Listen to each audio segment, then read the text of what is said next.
Welcome to the dial view. Vijayasai Reddy వైసీపీని విడిచిపెట్టడం చాలా మందికి ఇప్పటికీ ఆశ్చర్యంగానే ఉంది.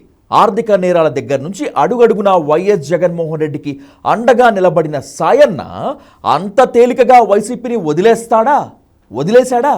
అసలు ఎలా సాధ్యం? ఎక్కడో ఏదో జరిగింది. ఒత్తిడితో నిష్క్రమించాడా, అలిగి వెళ్ళిపోతున్నాడా, లేక తెలివిగా ఓ అండర్స్టాండింగ్తో రాజకీయాలకు గుడ్ బై చెప్పడం ద్వారా కుంభకోణాల నుంచి, నేరాల నుంచి తాత్కాలికంగా తప్పించుకుంటున్నాడా? రాజకీయాల నుంచి నిష్క్రమిస్తున్నాను, ఇకపై వ్యవసాయం చేసుకుంటాను, హార్టికల్చర్ చేస్తాను, అసలు ఏ పార్టీలోనూ చేరను అంటూ విజయసాయిరెడ్డి చెప్తుంటే ఏ కోశాన నమ్మబుద్ధి కావటం లేదు. వైసీపీలోనే కాదు, తెలుగు రాష్ట్రాల్లో టాప్ 10 క్రిమినల్ బ్రెయిన్స్లో విజయసాయిరెడ్డి ఒకరు. వృత్తిరీత్యా చార్టర్డ్ అకౌంటెంట్ అయిన సాయిరెడ్డి వైఎస్ హయాంలో జగన్ చేసిన అన్ని ఆర్థిక నేరాలకు వ్యూహకర్తగా వెన్నుదన్నుగా నిలిచాడు.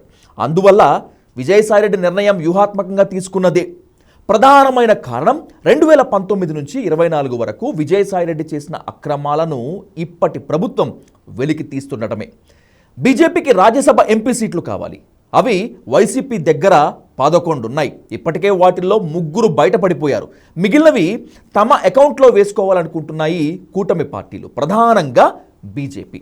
అందుకే మేడం మీద కత్తి పెట్టి రాజీనామాలు చేయించి రాజ్యసభ స్థానాలు చేజిక్కించుకోవటమే లక్ష్యం. గడచిన 5 ఏళ్లలో విజయసాయిరెడ్డి అరాచకాలు అన్నీ ఇన్ని కావు. ఉత్తరాంధ్ర జిల్లాల ఇన్ఛార్జిగా ఆయన చాలా భూ ఆక్రమణలకు పాల్పడ్డాడు. స్థానిక నాయకులు, స్థానిక క్యాడర్ సహకారం తీసుకొని కూటమి ఈ లెక్కల్ని మొత్తాన్ని బయటకు తీసింది. కాకినాడ సీ పోర్ట్ యజమాని కేవీ రమణను బెదిరించి బలవంతంగా షేర్లు తీసుకున్నారని ఇటీవల సిఐడి కేసు కూడా నమోదు చేసింది. దీని ఆధారంగా ఇది కూడా కేసు నమోదు చేసి విజయసాయిరెడ్డిని A2గా పిలిచి ప్రశ్నించింది కూడా. ఈ కేసులో ప్రభుత్వం తలుచుకుంటే విజయసాయిరెడ్డి అరెస్ట్ అవ్వటం ఖాయం. అంతేకాదు, కాకినాడ సెజ్ కేసులో సాయిరెడ్డి అల్లుడు అరబిందో డైరెక్టర్ కూడా జైలుకు వెళ్ళటం, అరెస్ట్ కావటం ఖాయం. జగన్ కేసుల్లో A2గా 16 నెలలు జైల్లో ఉండి వచ్చినటువంటి విజయసాయిరెడ్డికి మరోసారి జైలుకు వెళ్లే ఓపిక లేదు. అంతేకాదు, అల్లుడిని కూడా బలి చేసుకోలేడు. అందుకే కేసుల నుంచి విముక్తి పొందటానికి రాజ్యసభ ఎంపీ పదవిని వదులుకున్నాడు. తద్వారా బీజేపీకి రాజ్యసభలో ఒక సీటుని పెంచాడు. ఇది ప్రధాన కారణం. దీంతో పాటు మరికొన్ని కారణాలు కూడా ఉన్నాయి. విశాఖ ల్యాండ్ గ్రాబింగ్ కేసులన్నీ విజయసాయిరెడ్డిని చుట్టుముట్టి చుక్కలు చూపిస్తున్నాయి. అందువల్ల కేంద్రంలో బీజేపీతో ఓ అగ్రిమెంట్ కనుక చేసుకుంటే ఇక్కడ కూటమి సర్కారు వేధింపులు తగ్గుతాయి. ఏపీ సర్కార్ పెట్టబోయే కేసుల నుంచి రక్షణ కల్పిస్తామని ఢిల్లీ నుంచి హామీ రావడంతో మరేం ఆలోచించకుండా పార్టీకి రాజ్యసభ సీట్కి రాజీనామా చేసేశాడు విజయసాయిరెడ్డి. ఇదంతా ఒక ఎత్తు.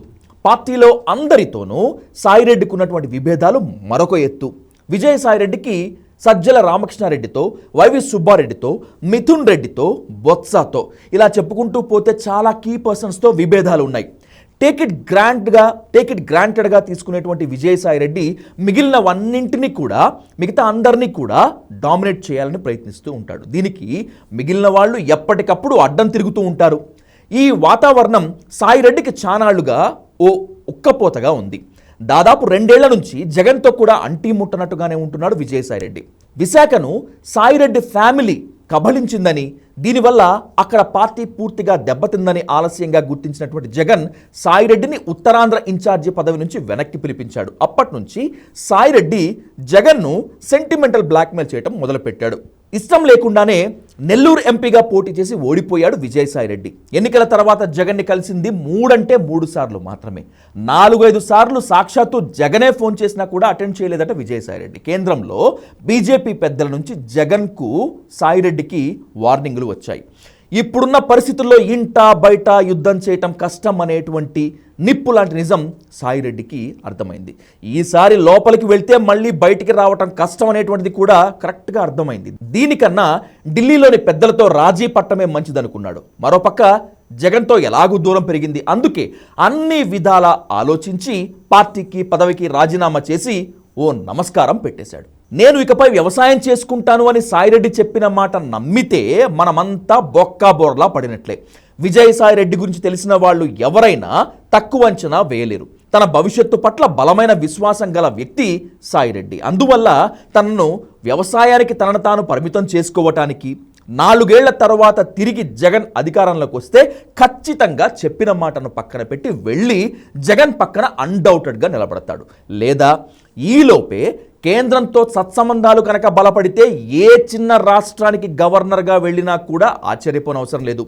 గవర్నర్ పోస్టుకు ఎలాగో రాజకీయాలతో సంబంధం ఉండదు కనుక చెప్పిన మాట మీద నిలబడ్డాను అనుకుంటాడు సాయిరెడ్డి. సాయిరెడ్డి నిష్క్రమణ జగన్కు తెలియకుండా జరిగిందనుకోలేం. ఖచ్చితంగా జగన్ అనుమతితోనే సాయిరెడ్డి బయటపడ్డాడు. దీనివల్ల వైసీపీలో కొందరికి బిగ్ రిలీఫ్. అయితే 4-5 ఎంపీలను విజయసాయిరెడ్డి కబళించో బ్లాక్మెయిల్ చేసో బీజేపీకి అప్పజెప్పే ప్రమాదం లేకపోలేదు. ఏది ఏమైనా రాజకీయాల నుంచి తప్పుకోలేదు, తెలివిగా ముప్పు నుంచి తప్పించుకున్నాడు అంతే.